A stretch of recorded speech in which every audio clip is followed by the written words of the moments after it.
of the situation that we find ourselves in at the moment. But going by what we actually have now on ground, interest rates being the way they are, and seeming the status quo on the other variables that also have positively affected the real GDP, are we going to see these numbers change? And if we're going to see these numbers change, where are they going to go? Where is the pendulum going to swing, negative or in the positive side? Well, from our own analysis, in our quarter four analysis in terms of where investment is going, you can see that even the growth was driven by the service sector, mainly. So you still see a lot of capacity that is still, we can build a lot of capacity in the real sector, and the GDP can even grow bigger if we actually do things and provide incentives to motivate the real sector. So it may go up because we still have a lot of interest. We have asked questions about where people may likely take investments to, and we still see a lot of people looking at the service sector.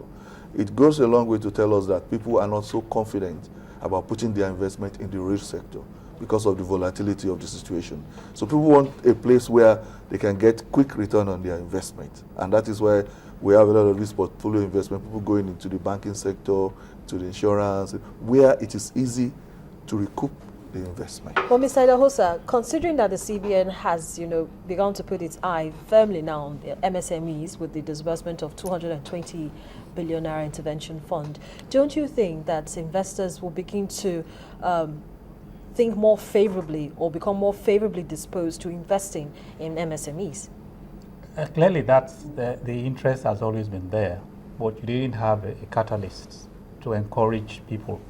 Since the CBN has put their money on the table, you are going to see a lot of institutions, local and foreign, that will be going into that sector, because part of what CBN funds will do is to strengthen the institutions, the microfinance banks, the microcredit institutions, who will be the lending agencies. Those institutions did not have the level of funding they needed to kickstart lending. You need to lend for let's say, the first set of SMEs. They do well. They bring money back to the banks as deposits. They use the banking services. The banks make more money, and they have a larger pool to invest. With that 220 billion is very small in the context of what we need to do, but it's going to stimulate and attract counterpart funding. You have international institutions, you have local institutions who are ready to support the SME. Some are already doing that, the various foundations owned by some large companies. You are going to see a lot more, and that is where you really expect the money to stimulate growth. You can't get much money from commercial lending now to stimulate growth. At 22% average lending rates, it's only the large corporations that can borrow from the banks. So the SMEs are going to depend a lot on long-term funding from agencies like the CBN and development finance institutions. And that is where essentially we need to make a lot of activity. We need to attract institutions that have those kind of funding. Insurance companies, foundations, pension funds, and similar organizations, joint venture capital within and outside the country. We need to look at essentially the capital market, particularly the medium to long-term capital market. People who have funds and are willing to invest, because Nigeria has very, very, very strong long-term prospects. We have short-term issues with security and power, but long-term, once you look beyond 3 years in Nigeria, certainly power is going to improve. The security situation is very likely to improve. So long-term, every investor that is looking beyond 2 to 3 years sees a very, very positive Nigeria. So those kind of people can be attracted to funding SMEs in a corporate manner like the funds that the CBN is providing.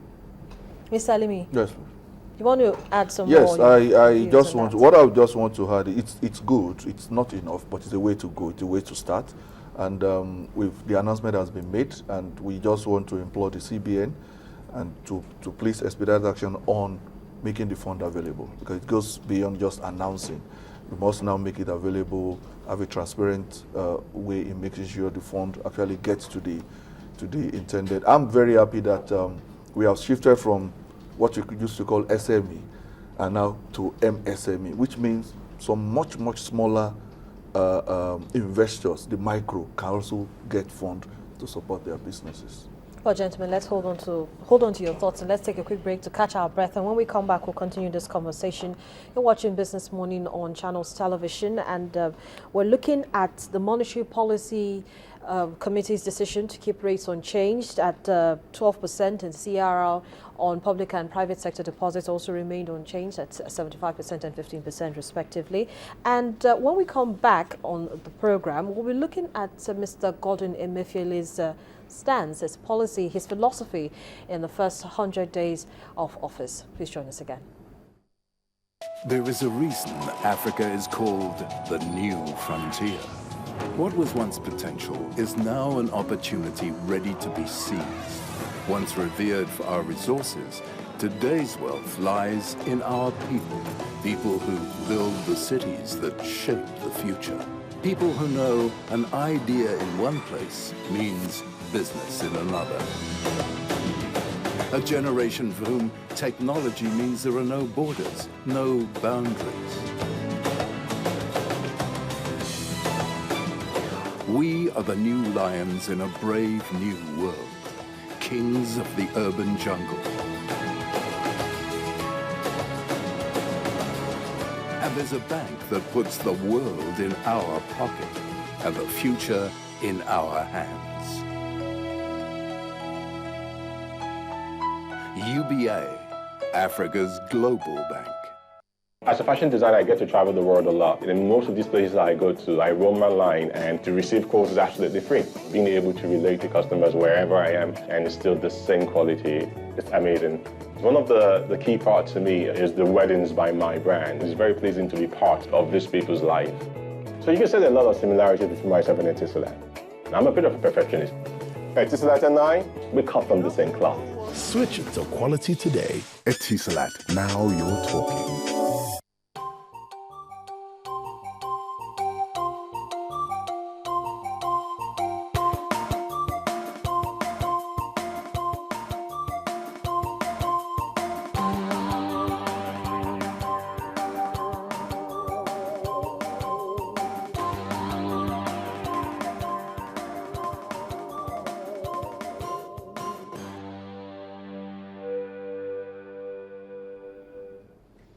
Welcome back. You're watching Business Morning on Channels Television. Our conversation on the program in the last couple of minutes has been on monetary policy issues. We've taken a look at the Monetary Policy Committee's decision to leave key rates unchanged at 12% and maintaining status quo on the cash reserve requirement on public and private sector deposits.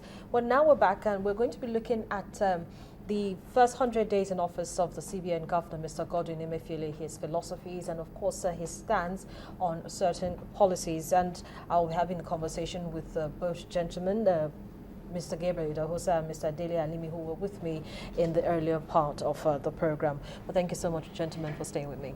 Thank you. Welcome. So let's look at Mr. Emefiele's philosophy. He's stayed over 100 days now in office. That's about 112 days or thereabout in office. But what are your thoughts? Would you say he's moving in the right direction? It's still early days yet, but then he's taking his first wobbly steps, if we would like to put it that way. So what are your thoughts, Mr. Idahosa? Well, I think for 100 days, yes, you will expect some very cautious movements. He's come to state his broad policy framework or vision to pursue growth, pursue employment, and try to retain the macroeconomic stability that the previous administration has achieved. So that is the tough balancing act he has given himself. He wants to retain the macroeconomic stability that the former administration achieved, and he wants to pursue growth and employment. The former administration made its choices very clear. They said they were focused on stability of the foreign exchange and the interest rates, and they were prepared to like keep quiet on the pursuit of growth and employment as a major strategic objective. So they made some token support for growth by the various intervention funds that they did, but beyond that, they didn't make any promise as to growth and employment. So what the new governor has tried to do in the last 100 days is to try and see if he can pursue this balanced platform of trying to do both. But clearly, in the 100 is showing that it's very difficult. And the theoretical framework for doing that also